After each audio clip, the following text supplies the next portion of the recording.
All right, they say the proof is in the pudding, and as that pertains to the sharpening of chef knives, that means how does it cut? So let's find out. So just a quick review, this is my vintage American carbon steel Pacific Sawworks chef knife, and I have just sharpened it to a ridiculous extent.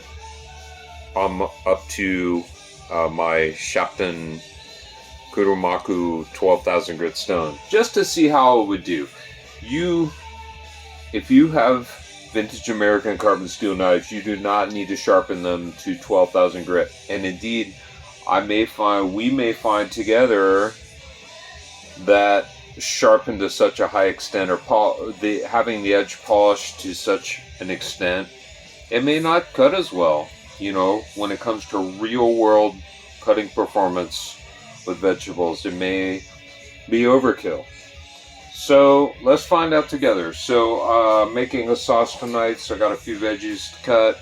I'm not obviously going to cut all of this on camera, but I figured I would just do a quick run through the various veggies I have here. And please notice my beautifully clean stones in the background that were used to sharpen this knife. I have them propped up against the wall drying. So, but let's see how it does. So let's start with the green pepper.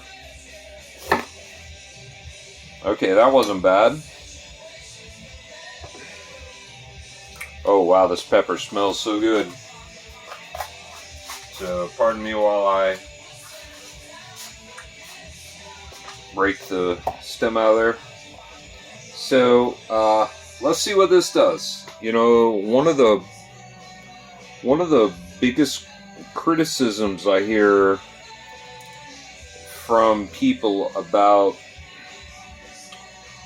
over polishing the edge on steels that are not the hardest is that it will no longer penetrate the skins of hard, slick, waxy vegetables like tomatoes and green peppers.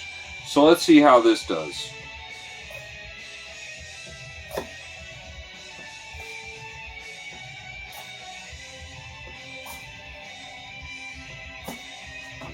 Well, that's pretty good so far, but that's like draw slicing. Now let's do a few push cuts.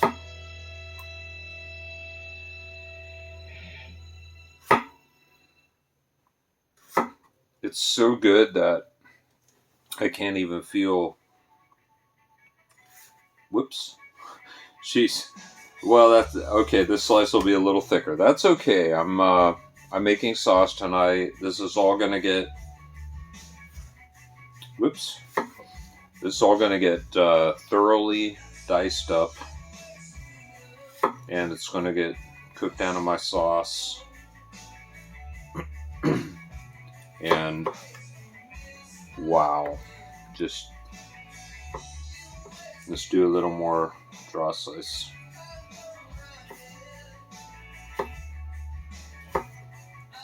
As always, I hasten with the disclaimer that I am not a professional chef. I do not have professional chef knife skills by any stretch of the imagination. So this is just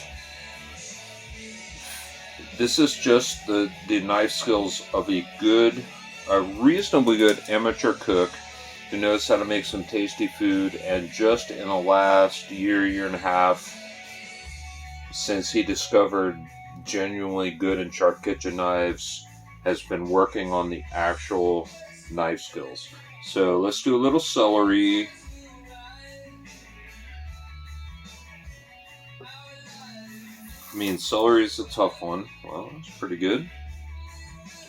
So this is a very curvy belly knife, very Euro style in shape. So let's do a little rock chopping and see how this does on some celery. I mean, celery is very, whoops, I'm getting a little excited and not rock chopping. So let's get back to rock chopping. There we go. So the tip, the belly, and this knife has a very curved belly up toward the tip. Never leaves the cutting board. It's actually, gee whiz, it's actually digging a series of grooves up there just from this rocking.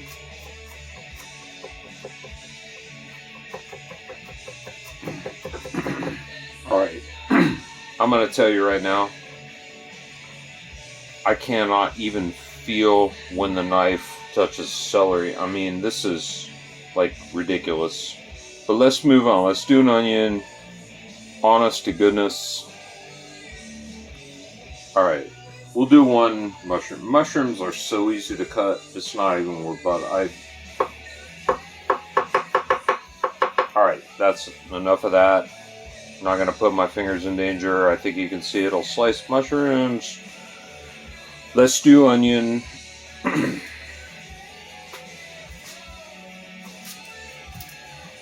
So I have here two large sweet onions. Let's knock one in half. And that was easy. We'll take the stem end off, yes, we take the stem end off, but leave the root. Quick peel, which if this were anybody else would be quicker, but I'm not real skilled at this. Oh wow, imagine that.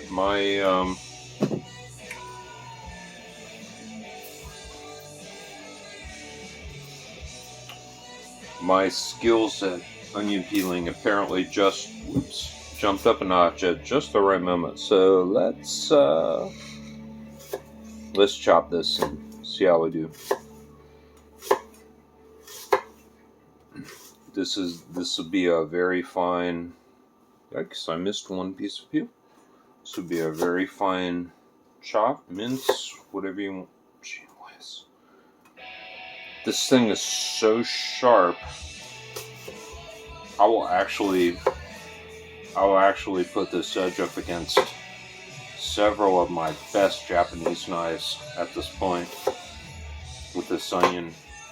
I mean, it just falls through this. If I had real confident chopping skills, it would already be done. So let's just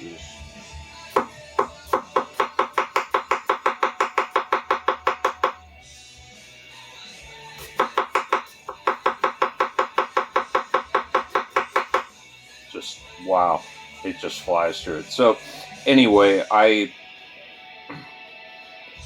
gonna sign off because I wanted this to just serve as a demonstration of how the knife sharpened to this ridiculously high grit could go through different things, and it does.